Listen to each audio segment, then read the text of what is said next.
73 years old. My GC2 was 70 years old.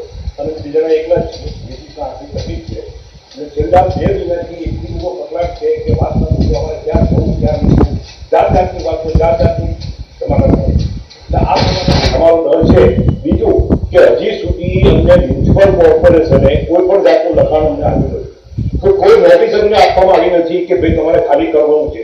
અમારા ટેરામેનના જે લોકો પ્રમુખ છે અને કમિટી મેમ્બરો છે એ લોકો અમને જબરદસ્તીથી ખાલી કરવાનું કહે છે અને 30મી એપ્રિલ સુધીમાં તમારે ખાલી કરી નાખવાનું એ આ પ્રમાણે વાત કરી છે અને એના ડરના કારણે અહીંયા બધા ખાલી કરી નીકળી છે.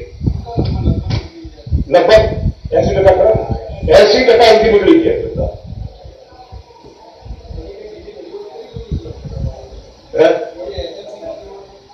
એસએમસીમાં હું કમિશનર સાહેબને મળવા માટે ગયેલો.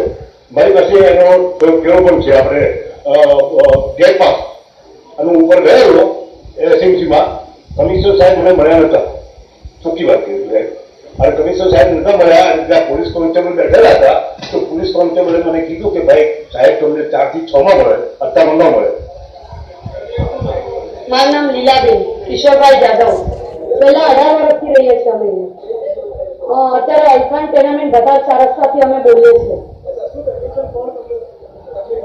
અત્યારે તો અમે લોકો છે ને એટલા મૂંઝવણમાં છે ને કે અમને લોકોને સરકારી સહાય નથી. અહીંયા પ્રાઇવેટ બિલ્ડરે હાથમાં નક્કી કરેલું છે આ વસ્તુ તો અમે હા ગણીએ છીએ, પણ અમને લોકોને સરકારી કર્મચારી જોઈએ છે અહીંયા કે સરકારી સાહેબોનું અમને લખાણ જોઈએ છે તો અમે લોકોને અમને સંતોષ થાય ને અમે લોકો આ મકાન ખાલી કરી આપીએ.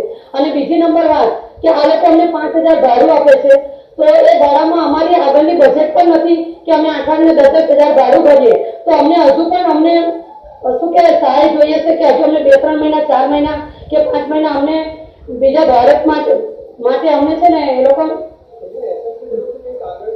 કઈ આપતા જ નથી. અમે માંગીને થાકી ગયા છે. નથી કોઈ સાહેબ આવતા કે નથી કોઈ સરકારી કર્મચારી આવીને અમને આશ્વાસન આપતા. મેઇન નોટિસ પણ કોઈ નથી આપતું. આ બધા અહીંયાના કર્મચારી 1-2 જણા કરી રહ્યા છે અને એ લોકો અમને દબાવ આપે છે. में रहते हैं C310 इसी टेनामेंट एरिया में कुछ नहीं, खाली बस खाली करो यही यहाँ के लोग बोल रहे हैं. अलग अलग नंबर से फोन आता है.